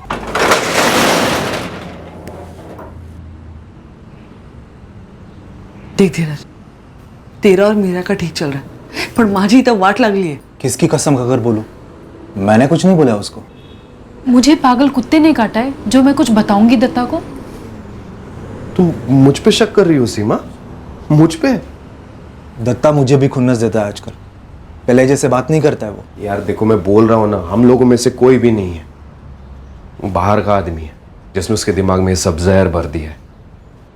हो सकता है उसे शक हुआ हो और उसने इसीलिए गलत सोच लिया हो। वो जो भी हो, लेकिन उसने मुझे मार डालने की धमकी दी है, पता है तुम्हें? देखो, इसका एक ही तोड़ है। देख धीरज, तेरा वो बहुत पुराना दोस्त है, उसके साथ खंबा लेके बैठ जा और उसको समझा कि ऐसा वैसा कुछ नहीं है, किसी आदमी ने उसके दिमाग में ये सब कचरा भर दिया।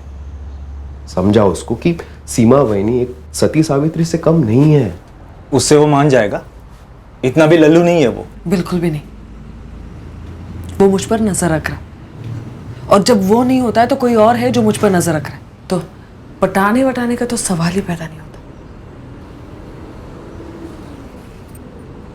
देखो, पटा तो ठीक है, और अगर नहीं पटा तो हमें अगला कदम उठाना पड़ेगा। अगला कदम मतलब क्या है? मतलब आखिरी कदम, दत्ता खत्म, उसका मर्डर करना पड़ेगा और किसी दूर के जंगल में जाके उसकी लाश फेंकनी पड़ेगी। अरे जंगली जानवर खा जाएंगे, और अगर नहीं भी खाया ना तो भी उसकी लाश को कोई नहीं पहचान पाएगा कि वो दत्ता है, और यहां सोलापुर का है वो। आई शपथ दत्ता, किसी ने ना तेरा दिमाग फिरा दिया है। अरे सीमा वहीनी, वहीनी है मेरी। तूने ये बात सुन के भी कैसे ली रे, जिसने भी ये गंदी बात बोली है? मैं और वहीनी? ये सब बकवास है। तू झूठ बोल रहा है धीरज। अरे जब सीमा वहीनी मेरे सामने बैठकर रोते हुए ये सब बोल रही थी ना, मेरे को ना ऐसा लगा ना कि तेरे कान के नीचे एक बजा दो। तेरे को पता है ना मेरा और मीरा का चल रहा है। अरे हम दोनों शादी करने वाले हैं। क्या तू उस मीरा के साथ? और नहीं तो क्या। और ऊपर से तूने वहीनी को उस टेम्पो ड्राइवर आशीष के साथ जोड़ दिया। लेकिन वो आशीष मेरे घर में आता रहता है, झूठ नहीं बोल रहा हूं मैं। वो तेरे घर में आता जाता है, लेकिन वो क्यों आता है तेरे को पता है क्या? नहीं मालूम मेरे को। ये आशीष की माँ को ना कैंसर हो गया, तो उसको 15,000 की जरूरत थी, और इसलिए उसने सीमा वहीनी से पैसे मांगे, और इंसानियत के खातिर सीमा वहीनी ने उसको उधार में पैसे दिए। ये कब हुआ?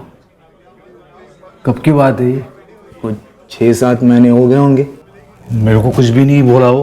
तू बात सुनने के लिए कभी होश में रहता है क्या? वो आशीष ना एक झटके में वहीनी को पैसे लौटा नहीं पा रहा था, इसलिए वो चिंदी चिंदी करके उसको पैसा दे रहा था। कभी 500 दिया, कभी 200 दिया, कभी 100 दिया।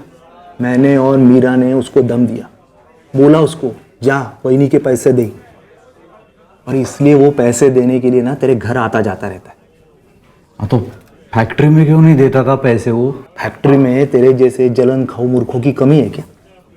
बात तो कुछ पता नहीं, लेकिन अपनी एक अलग से स्टोरी बना देंगे तेरी तरह। किसी ने ना तेरे कान में जहर डाल दिया है।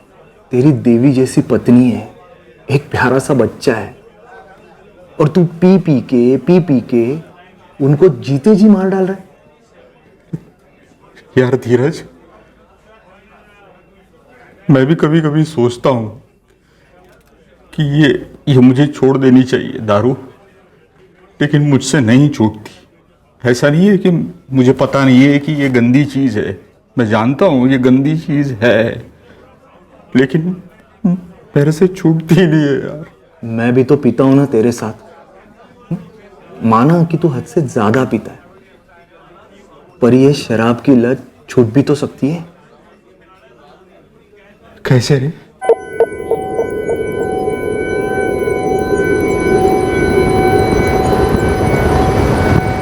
हम एक बाबा को मिलने के बहाने निकले।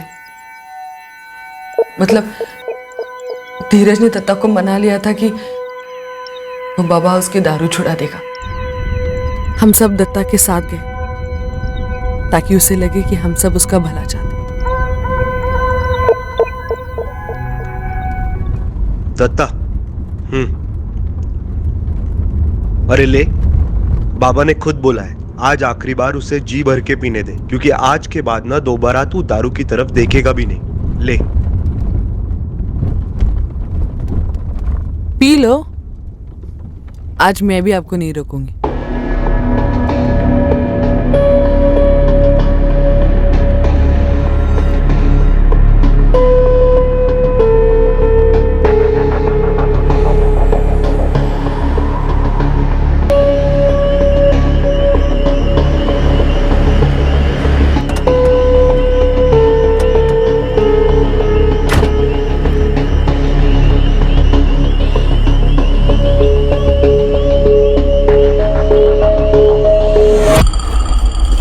पहुंच गए क्या हम? बाबा कुछ है? बाबा मेरे को दिखाई क्यों नहीं दे रहे? आश्रम कहाँ है उनका? ए धीरज, सीमा कुछ है? और मीरा कहाँ है? वो पीछे से आ रहे। तू चल मेरे साथ। पहले ना हम दोनों मिलेंगे बाबा से। ये बाबा इधर ही है, जंगल के अंदर। हम सब ने मिलकर दत्ता को मार डाला ताकि मेरा और आशीष का आराम से चलता रहे। एक बात बताओ सीमा, दत्ता की लाश को यवतमाल के राजपुर जंगल में फेंका था क्या? जी नहीं। तो मध्य प्रदेश में कहीं फेंका था क्या? क्योंकि तुम सबके फोन की आखिरी लोकेशन मध्य प्रदेश में खंडवा के आसपास दिख रही है। नहीं साहब, हमने दत्ता को नागपुर के पास रामटेक जंगल में मार डाला। सुनो, मैंने दत्ता को मना लिया है। इस रविवार को हम बाबा से मिलने जाएंगे। First class. आशीष, हम दत्ता को यहाँ सोलापुर में नहीं मार सकते और ना ही उसे इस तेरे टेम्पो में लेके जा सकते। तो हमें एक ढंग की भाड़े की गाड़ी लगेगी। देखो, वो सब मेरे ऊपर छोड़ दो। मेरा एक दोस्त है जिसकी खुद की गाड़ी है और वो आदमी भी भरोसे वाला है। पंकज ना? शायला, तुझे पंकज के बारे में कैसे पता? मुझे कैसे मालूम? मतलब क्या तूने ही तो मुझे बताया था उसके बारे में। मैंने कब बोला? अरे उस दिन नहीं क्या तूने मुझे उसके बारे में बताया? क्या बात कर रहा है? एक बात याद रखना पंकज, आशीष को हमारे बारे में कुछ भी पता नहीं चलना चाहिए। तुमसे ज्यादा मुझे फिक्र इस बात की। आशीष मेरा बचपन का दोस्त है, तो तुम भी अपना मुंह बंद रखना। ऐसा हो ही नहीं सकता कि मैं तुझे पंकज के बारे में बताऊं। तो मुझे क्या सपना आया था कि पंकज नाम का तेरा कोई बचपन का दोस्त है जो किसी ट्रैवल वाले की टैक्सी चलाता है? तूने ही तो बताया था मुझे। क्या हो गया तेरी याददाश्त को आशीष? अरे छोड़ दो यार, अपने प्लान पे ध्यान दो। दत्ता को कहाँ खत्म करना है उसके बारे में सोचते, और फिर उसे कहाँ ठिकाने लगाना है ये भी सोचना है।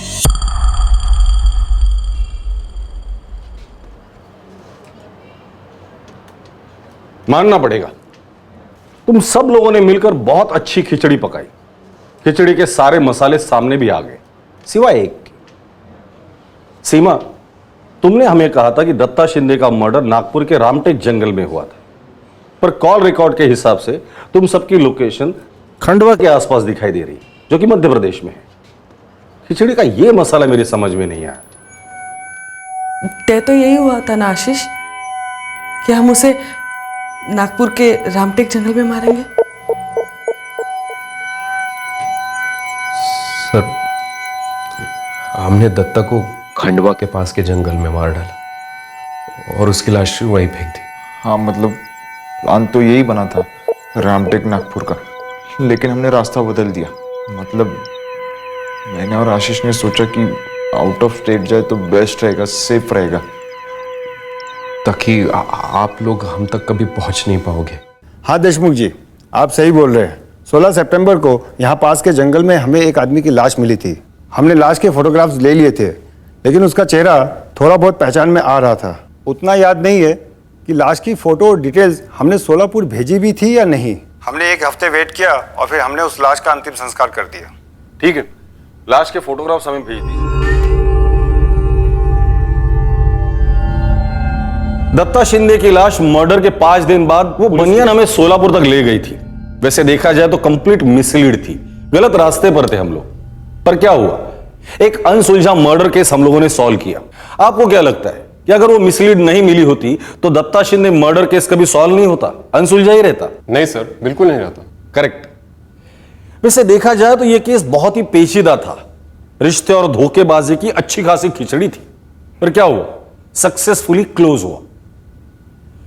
और अब ये यवतमाल में लाश मिली है, उसका केस जब तक सॉल्व नहीं होता हम लोग चैन से नहीं बैठेंगे। इन्वेस्टिगेशन का मंत्र समझ लीजिए, कभी भी गिव अप मत करना। क्रिमिनल के इस भ्रम को तोड़ते रहिए कि वो जुर्म करके बच के निकल सकता है। दत्ता शिंदे की पत्नी सीमा शिंदे, धीरज साने, मीरा रावत, आशीष कोठारे और पंकज खरड़े को आईपीसी की धारा 302 के तहत हत्या के लिए, धारा 201 के तहत सबूत मिटाने के लिए और धारा 34 के तहत कॉमन इंटेंशन के लिए गिरफ्तार किया गया है। सभी आरोपी इस वक्त जुडिशियल कस्टडी में हैं और ट्रायल का इंतजार कर रहे हैं। फिर मुलाकात होगी अगले एपिसोड में एक और चौंका देने वाले केस के साथ। इस तरह के और भी एपिसोड देखने के लिए हमारे चैनल को सब्सक्राइब करें और बेल आइकन दबाना ना भूलें।